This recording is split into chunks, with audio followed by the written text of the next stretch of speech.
Good morning, good afternoon, good evening. Welcome to Raven's Readings. I will be reading to you from the Wendigo, written by Algernon Blackwood in 1910.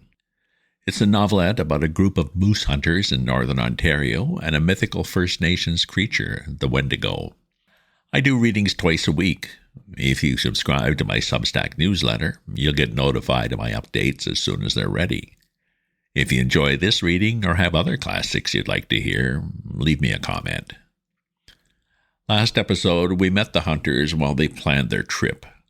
Dr. Cathcart and his guide Frank Davis, the doctor's nephew Simpson, and his guide Joseph Defago, and Punk, the Indian in charge of the camp. Now it's time for the hunters to head out and look for moose. Chapter 2. In the morning, the camp was astir before the sun. There had been a light fall of snow during the night, and the air was sharp. Punk had done his duty betimes, for the odors of coffee and fried bacon reached every tent. All were in good spirits. "Wind shifted," cried Hank vigorously, watching Simpson and his guide already loading the small canoe. "It's coming across the lake, dead right for you fellers, and the snow'll make bully trails. If there's any moose mussing around up thar, they'll not get so much as a tail-end scent of you where the wind is. Good luck, Monsieur Defago," he added, facetiously giving the name its French pronunciation for once. "Bonne chance." Defago returned the good wishes, apparently in the best of spirits, the silent mood gone. Before 8 o'clock, old Punk had the camp to himself. Cathcart and Hank were far along the trail that led westwards, while the canoe that carried Defago and Simpson, with silk tent and grub for 2 days, was already a dark speck bobbing on the bosom of the lake, heading due east. The wintry sharpness of the air was tempered now by a sun that topped the wooded ridges and blazed with a luxurious warmth upon the world of lake and forest below. Loons flew skimming through the sparkling spray that the wind lifted. Divers shook their dripping heads to the sun and popped smartly out of sight again. And as far as eye could reach rose the leagues of endless crowding bush, desolate in its lonely sweep and grandeur, untrodden by foot of man, and stretching its mighty and unbroken carpet right up to the frozen shores of Hudson Bay. Simpson, who saw it all for the very first time as he paddled hard on the bow of the dancing canoe, was enchanted by its austere beauty. His heart drank in the sense of freedom and great spaces, just as his lungs drank in the cool and perfumed wind. Behind him, in the stern seat, singing fragments of his native Quebec chanties, Defago steered the craft of birch bark like a thing of life, answering cheerfully all his companions' questions. Both were gay and light-hearted. On such occasions, men lose the superficial worldly distinctions. They become human beings working together for a common end. Simpson, the employer, and Defago, the employed, among those primitive forces, were simply two men, the guider and the guided. Superior knowledge, of course, assumed control, and the young man fell without a second thought into the quasi-subordinate position. He never dreamed of objecting when Defago dropped the Mr. and addressed him as, say, Simpson or Simpson Boss, which was invariably the case before they had reached the farther shore. After a stiff paddle of 12 miles against a headwind, he only laughed and liked it, then ceased to notice it at all. For this divinity student was a young man of parts and character, though as yet, of course, untraveled. And on this trip, the first time he had seen any country but his own and little Switzerland, the huge scale of things somewhat bewildered him. It was one thing, he realized, to hear about primeval forests, but quite another to see them. While to dwell in them and seek acquaintance with their wild life was, again, an initiation that no intelligent man could undergo without a certain shifting of personal values hitherto held for permanent and sacred. Simpson knew the first indication of this emotion when he held his new .303 rifle in his hands and looked along its pair of faultless gleaming barrels. The 3 days' journey to their headquarters by lake and portage had carried the process a stage farther. And now that he was about to plunge beyond even the fringe of wilderness where they were camped into the virgin heart of uninhabited regions as vast as Europe itself, The true nature of the situation stole upon him with an effect of delight and awe that his imagination was fully capable of appreciating. It was him and Defago against a multitude, well, at least against a titan. The bleak splendors of these remote and lonely forests rather overwhelmed him with the sense of his own littleness. That stern quality of the tangled backwoods, which only can be described as merciless and terrible, rose out of these far blue woods swimming upon the horizon and revealed itself. He understood the silent warning. He realized his own utter helplessness. Only Defago, as a symbol of a distant civilization where man was master, stood between him and a pitiless death by exhaustion and starvation. It was thrilling to him, therefore, to watch Defago turn over the canoe upon the shore, pack the paddles carefully underneath, and then proceed to blaze the spruce stems for some distance on either side of an almost invisible trail, with the careless remark thrown in, "Say, Simpson, if anything happens to me, you'll find the canoe all correct by these marks. Then strike due west into the sun to hit the home camp again. See?" It was the most natural thing in the world to say, and he said it without any notable inflection of the voice, only it happened to express the youth's emotions of the moment with an utterance that was symbolic of the situation, and of his own helplessness as a factor in it. He was alone with Defago in a primitive world, that was all. The canoe, another symbol of man's ascendancy, was now to be left behind. Those small yellow patches made on the trees by the axe were the only indications of its hiding place. Meanwhile, shouldering the packs between them, each man carrying his own rifle, they followed the slender trail over rocks and fallen trunks and across half-frozen swamps, skirting numerous lakes that fairly gemmed the forest, their borders fringed with mist, and towards 5 o'clock found themselves suddenly on the edge of the woods, looking out across a large sheet of water in front of them, dotted with pine-clad islands of all describable shapes and sizes.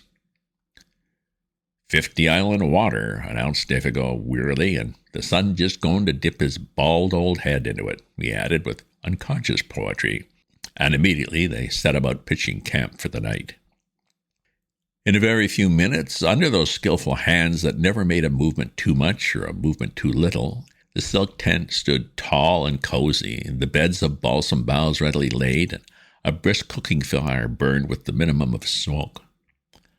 While the young Scotchman cleaned the fish they had caught trolling behind the canoe, Defago guessed he would just as soon take a turn through the bush for indications of moose.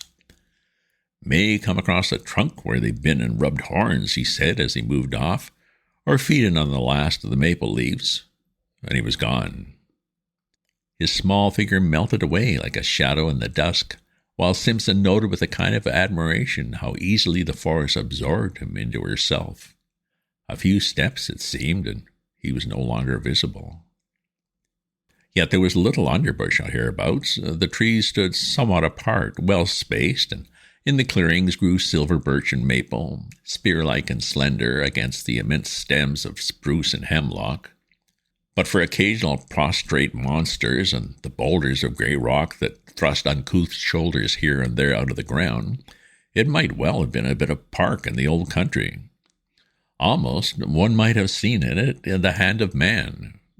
A little to the right, however, began the great burnt section, miles in extent, proclaiming its real character, brûlé as it is called. The fires of the previous year had raged for weeks, and the blackened stumps now rose gaunt and ugly, bereft of branches like gigantic match-heads stuck into the ground, savage and desolate beyond words. The perfume of charcoal and rain-soaked ashes still hung faintly about it. The dusk rapidly deepened, the glades grew dark, the crackling of the fire and the wash of little waves along the rocky lake shore were the only sounds audible. The wind had dropped with the sun, and in all that vast world of branches nothing stirred. Any moment, it seemed, the woodland gods, who are to be worshipped in silence and loneliness, might stretch their mighty and terrible outlines among the trees. In front, through doorways pillared by huge straight stems, lay the stretch of 50 island water, a crescent-shaped lake some 15 miles from tip to tip and perhaps 5 miles across where they were camped. A sky of rose and saffron, more clear than any atmosphere Simpson had ever known, still dropped its pale, streaming fires across the waves, where the islands, 100 surely, rather than 50, floated like the fairy barks of some enchanted fleet. Fringed with pines whose crests fingered most delicately the sky, they almost seemed to move upwards as the light faded, about to weigh anchor and navigate the pathways of the heavens instead of the currents of their native and desolate lake. And strips of colored cloud, like flaunting pennons, signaled their departure to the stars. The beauty of the scene was strangely uplifting. Simpson smoked the fish and burnt his fingers into the bargain in his efforts to enjoy it, and at the same time tended the frying pan and the fire. Yet ever at the back of his thoughts lay that other aspect of the wilderness, the indifference to human life, the merciless spirit of desolation which took no note of man. The sense of his utter loneliness, now that even Defago had gone, came close as he looked about him and listened for the sound of his companion's returning footsteps. There was pleasure in the sensation, yet with it a perfectly comprehensible alarm. And instinctively, the thought stirred in him. What could I do, if anything happened and he did not come back? But he did. They enjoyed their well-earned supper, eating untold quantities of fish and drinking unmilked tea strong enough to kill men who had not covered 30 miles of hard going, eating little on the way. And when it was over, they smoked and told stories round the blazing fire, laughing, stretching weary limbs, and discussing plans for the morrow. Defago was in excellent spirits, though disappointed at having no signs of moose to report. But it was dark, and he had not gone far. The brûlée, too, was bad.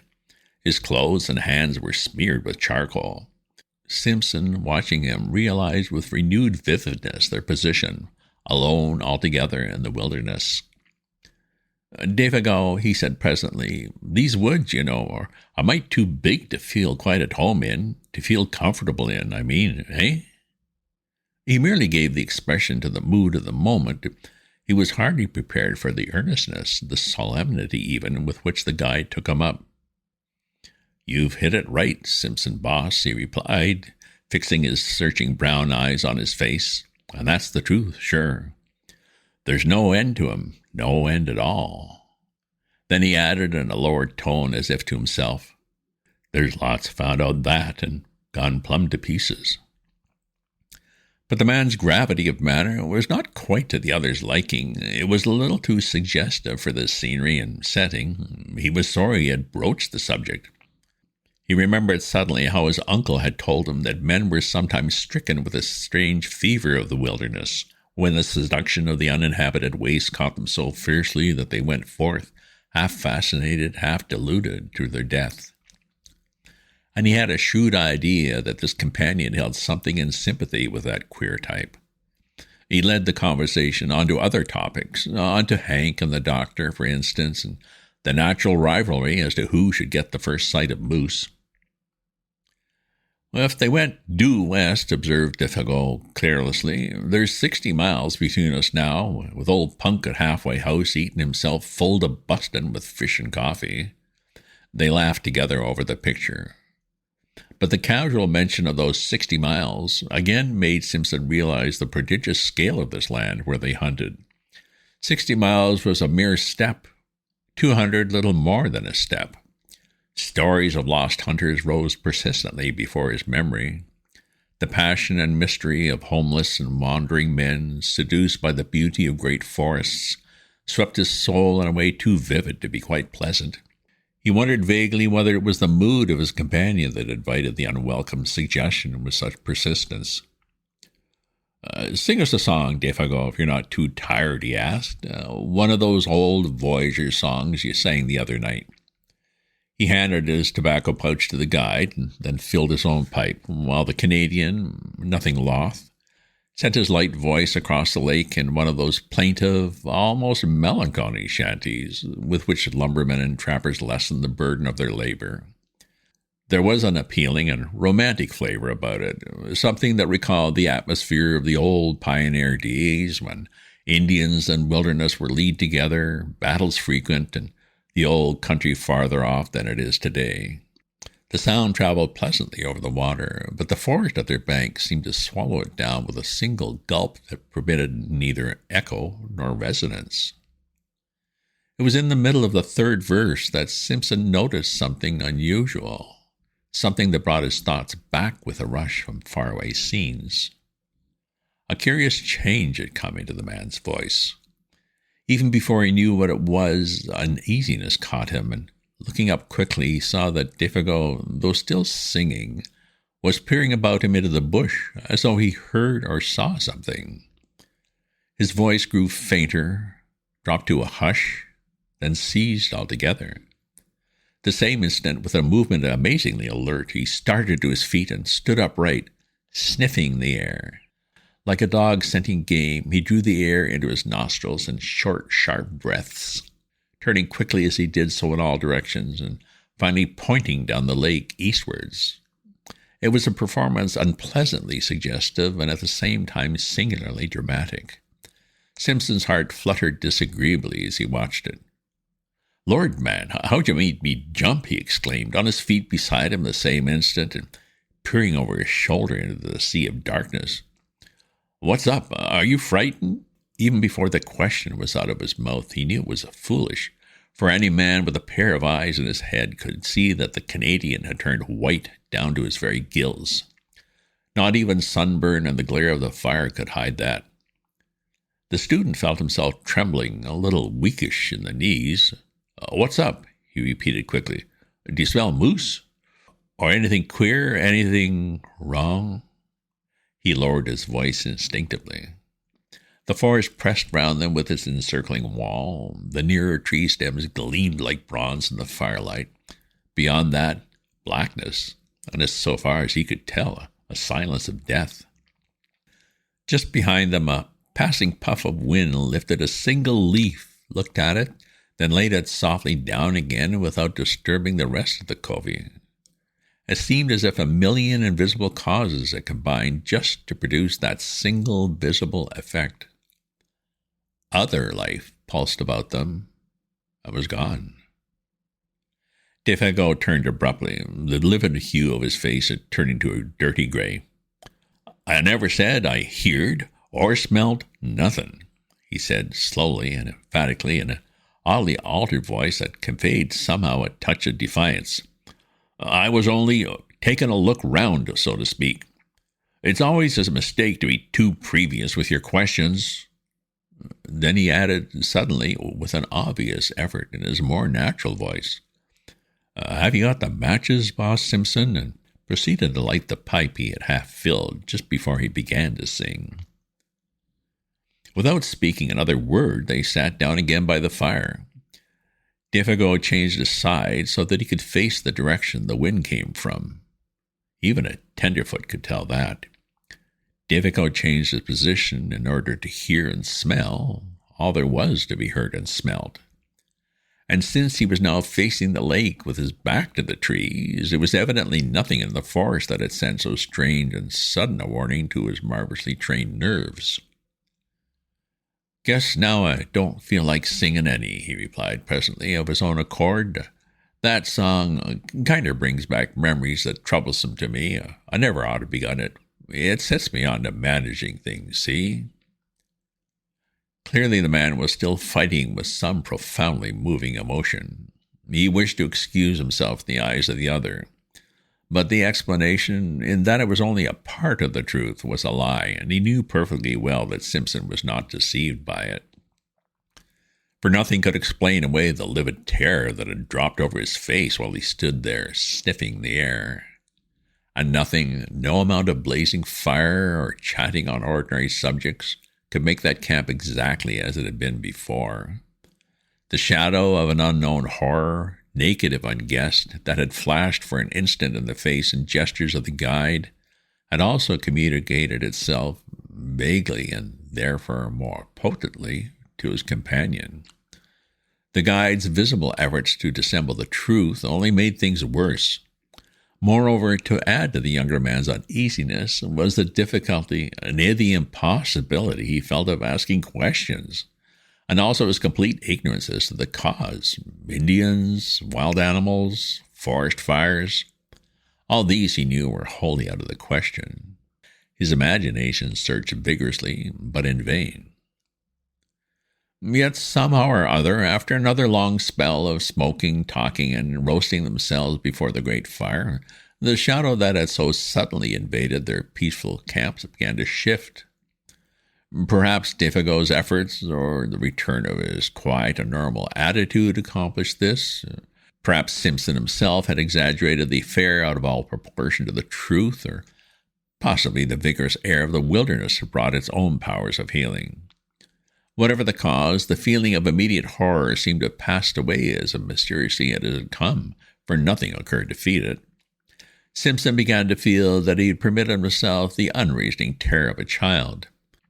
He put it down partly to a certain subconscious excitement that this wild and immense scenery generated in his blood, and partly to the spell of solitude, and partly to over-fatigue.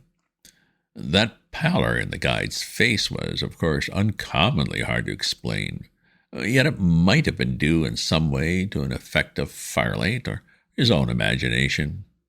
He gave it the benefit of the doubt. He was Scotch. When a somewhat unordinary emotion has disappeared, the mind always finds a dozen ways of explaining away its causes. Simpson lit a last pipe and tried to laugh to himself. On getting home to Scotland, it would make quite a good story. He did not realize that this laughter was a sign that terror still lurked in the recesses of his soul, that in fact it was merely one of the conventional signs by which a man, seriously alarmed, tries to persuade himself that he is not so. Defago, however, heard that low laughter and looked up with surprise on his face. The two men stood side by side, kicking the embers about before going to bed. It was 10 o'clock, a late hour for hunters to still be awake. "What's tickling you?" Defago asked in his ordinary tone, yet gravelly. I was thinking of our little toy woods at home, just at that moment," stammered Simpson, coming back to what really dominated his mind and startled by the question, "and comparing them to all this." And he swept his arm round to indicate the bush. A pause followed in which neither of them said anything. "All the same, I wouldn't laugh about it if I was you," Defago added, looking over Simpson's shoulder into the shadows. "There's places in there nobody won't ever see into. Nobody knows what lives in there either." "Too big? Too far off?" The suggestion in the guide's manner was immense and horrible. Defago nodded. The expression on his face was dark. He, too, felt uneasy. Simpson understood that in a hinterland of this size there might well be depths of wood that would never in the life of the world be known or trodden. The thought was not exactly the sort he welcomed. In a loud voice, cheerfully, he suggested that it was time for bed. But the guide lingered, tinkering with the fire, arranging the stones needlessly, doing a dozen things that did not really need doing. Evidently there was something he wanted to say and yet found difficult to get at. "Say you, Boss Simpson," he began suddenly, as the last shower of sparks went up into the air. "You don't smell nothing, do you? Nothing particular, I mean?" The commonplace question, Simpson realized, veiled a dreadfully serious thought in his mind. A shiver ran down his back. "Oh, nothing but burning wood," he replied firmly, kicking again at the embers. The sound of his own foot made him start. "And all the evening you ain't smelt nothing?" persisted the guide, peering at him through the gloom. "Nothing extraordinary and different to anything else you ever smelt before?" No, man, nothing at all," Simpson replied aggressively, half angrily. Defago's face cleared. "That's good," he exclaimed with evident relief. "That's good to hear." "Have you?" asked Simpson sharply, and the same instant regretted the question. The Canadian came closer in the darkness. He shook his head. "I guess not," he said, though without overwhelming conviction. Must have been just that song of mine that did it. It's the song they sing in lumber camps and godforsaken places like that when they're scared the Wendigos are somewhere around and doing a bit of swift traveling. And what's the Wendigo, pray? Simpson asked quickly, irritated because again he could not prevent that sudden shiver of the nerves. He knew that he was close upon the man's terror and the cause of it, yet a rushing, passionate curiosity overcame his better judgment and his fear. Defago turned swiftly and looked at him as though he were suddenly about to shriek. His eyes shone, but his mouth was wide open. Yet all he said, or whispered rather, for his voice sank very low, was, "It's nothing. Nothing but what those lousy fellers believe when they've been hitting the bottle too long. A sort of great animal that lives up yonder." He jerked his head northwards, quick as lightning in its tracks, and bigger than anything in the bush, and ain't supposed to be very good to look at. Oh, that's all. "A backwoods superstition," began Simpson, moving hastily toward the tent in order to shake off the hand of the guide that clutched his arm. Come, hurry up for God's sake, and get the lantern going. It's time we were in bed and asleep if we're going to be up with the sun tomorrow." The guide was close to his heels. "I'm coming," he answered out of the darkness. "I'm coming." And after a slight delay, he appeared with the lantern and hung it from a nail in the front pole of the tent. The shadows of 100 trees shifted their places quickly as he did so, and when he stumbled over the rope, diving swiftly inside, the whole tent trembled as though a gust of wind struck it. The two men lay down, without undressing, upon their beds of soft balsam boughs, cunningly arranged. Inside, all was warm and cozy, but outside, the world of crowding trees pressed close about them, marshalling their million shadows and smothering the little tent that stood there like a wee shell facing the ocean of a tremendous forest. Between the two lonely figures within, however, there pressed another shadow that was not a shadow from the night. It was the shadow cast by the strange fear, never wholly exorcised, that had leaped suddenly upon Defago in the middle of his singing. And Simpson, as he lay there, watching the darkness through the open flap of the tent, ready to plunge into the fragrant abyss of sleep, knew first that unique and profound stillness of a primeval forest where no wind stirs, and when the night has weight and substance that enters into the soul to bind a veil about it. Then sleep took him. End of chapter. The young divinity student and the seasoned yet superstitious guide. A few worrisome moments, but off to bed, hopefully, for a good sleep before tomorrow's hunting. If you subscribe to my newsletter, you'll get notified of my updates as soon as they're ready. If you enjoy this reading or have other classics you'd like to hear, leave me a comment. Check out my other posts on my Substack at ravensview.substack.com. And remember to share this with your friends. Ta-ta for now.